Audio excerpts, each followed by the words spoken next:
आणि 2009च्या निवडणुकीत औरंगाबाद लोकसभा मतदारसंघात 1.5 लाख मतं घेऊन काँग्रेस आणि शिवसेनेच्या नाकात दम आणणारे अपक्ष उमेदवार शांतिगिरी महाराजांनी यावेळेस निवडणुकीत न उतरण्याचा निर्णय घेतलाय।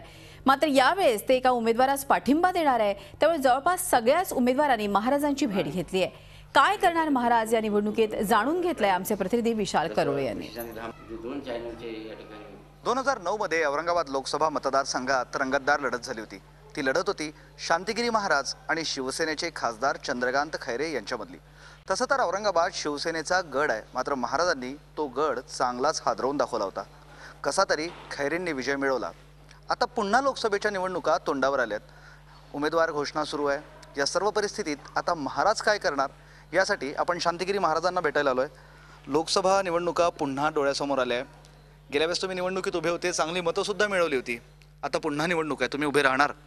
बाबा ह्या वेळेला मला निवडणुकीत प्रत्यक्ष स्वतः राहणार नाही, मात्र बाबांनी जाहीर केलेलं आहे की या वेळेला असाच आपण उमेदवार सर्व या मतदारसंघात निवडून द्यावा जो साधू संतांच्या आज्ञेचं पालन करीन, कारण राजसत्ता आणि धर्मसत्ता ही अत्यंत महत्त्वाची असते। मध्यंतरी काँग्रेसचे मोहन प्रकाश येऊन भेटले, माणिकराव ठाकरे येऊन भेटलेत, कुठेतरी काँग्रेसचा उमेदवार हा बाबांचा योग्य उमेदवार असेल अशी चिन्ह दिसत आहेत, काय सांगाल?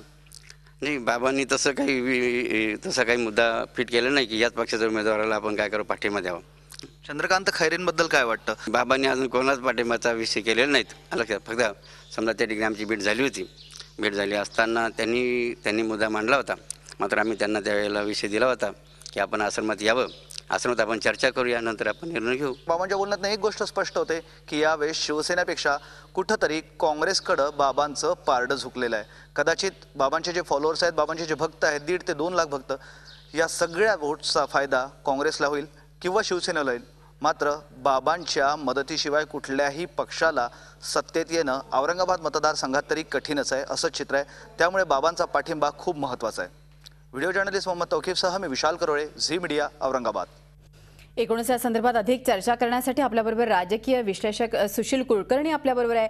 सुशील जी, आत्ताच आपण ऐकलं की कुठेतरी बाबांचा आशीर्वाद सगळ्यांना पाहिजे।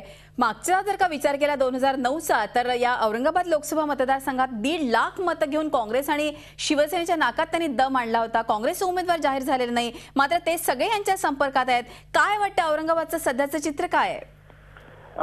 शांतिगिरी महाराजांच्या विषयामध्ये सांगायचं झालं तर 1.5 लाख मतं शांतिगिरी महाराजांनी मागच्या वेळेला घेतली होती। त्यावेळेला वातावरण सुद्धा खूप मोठ्या प्रमाणावर महाराजांच्या बाजूनी होतं आणि याचा फटका बेसिकली चंद्रकांत खैरे यांना बसेल असाच अंदाज बांधला जात होता आणि त्यामुळे शांतिगिरी महाराजांना निवडणुकीच्या रिंगणामध्ये उतरवल्या गेलेलं होतं।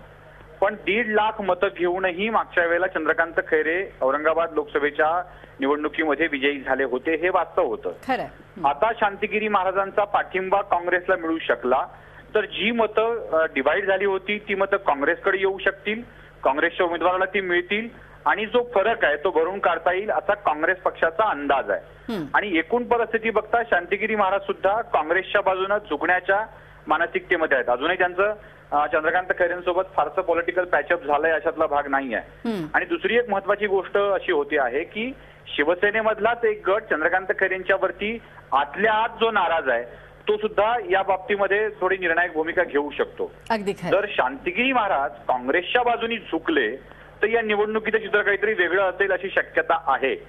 पण यामध्ये एक गोष्ट नक्की आहे की काँग्रेसनी आपला उमेदवार अजून जाहीर केलेला नाहीये। उमेदवार जाहीर केले तर काही काँग्रेसमध्ये बंडखोरी होण्याची पण चिन्ह आहेत, काँग्रेसमधली काही इच्छुक स्वतंत्रपणे लढण्याची पण शक्यता आहे। आणि तसंच झालं तर मग मात्र चित्र पुन्हा बदलेल, म्हणजे शांतिगिरी महाराजांचा पाठिंबा अधिक काँग्रेसचा उमेदवार अशा सगळ्या स्थितीवरती हे सगळं चालणार आहे। काँग्रेसच्या वेट अँड वॉच भूमिकेवर मात्र अजून तरी स्थिती सगळी अधांतरीच आहे असं म्हणावं लागेल। खरं आहे, म्हणजे सध्या तरी स्थिती अधांतरीच आहे असं काहीसं चित्र दिसतंय। मात्र सुशीलजी, एक विचार असं वाटतं की यावेळेस पहिल्यांदा दरडांचं नाव पुढे येत आहे। काय वाटतं स्थानिक नेतृत्वाचा, म्हणजे एकूणच काँग्रेसचा या संदर्भात काय फायदा होऊ शकतो? खरं तर एकमेकांची नावं पुढे करणं ही आता औरंगाबादमध्ये मोठी स्पर्धाच लागलेली आहे। म्हणजे औरंगाबादमध्ये पहिल्यांदा असं होतंय की मला उमेदवारी द्या असं म्हणण्यापेक्षा दुसऱ्याला उमेदवारी द्या असं म्हणून सगळ्यांची स्पर्धा लागलेली आहे। म्हणजे पालकमंत्र्यांचा गट असेल, कल्याण काळेंचा गट असेल, तो दरडांना उमेदवारी द्या असा आग्रह पक्ष श्रेष्ठीकडे धरतोय। दरडा मात्र मराठा उमेदवार दिला पाहिजे म्हणून नितीन पाटलांचं नाव पुढे सरकवतायत नितीन पाटीलांचं नाव होत नसेल तर कल्याण काळे द्यावी असं दरडांचं म्हणणं खरंय. आहे. एकूणच औरंगाबादच्या उत्तमसिंग पवार आणि नितीन पाटील ही दोन नावं सोडली तर औरंगाबादच्या स्थानिक राजकारणामध्ये कुणीही दिल्लीला जायला इच्छुक नाही आहे. पण दरडांचं नाव पुढे केलं जात आहे. दरडांनी मात्र ठामपणे कौटुंबिक अडचणी सांगत ही निवडणूक लढवायला नकार दिलेला आहे आणि ते बरं. कुठल्याही परिस्थितीत निवडणूक लढवणार नाही आहेत. हे अच्छा. अगदी सूर्यप्रकाशा इतकं स्पष्ट आहे. बरोबर. आता उरली ती दोनच माणसं उत्तमसिंग पवार आणि नितीन पाटील यांच्या दोघांपैकी एकाला उमेदवारी घोषित होऊ शकते. अगदी खरंय. धन्यवाद आम्हाला इतकी विस्तृत माहिती सांगितल्याबद्दल. राजकीय विश्लेषक सुशील कुलकर्णी आपल्या बरोबर होते. झी 24 तास रहा एक पाऊल पुढे.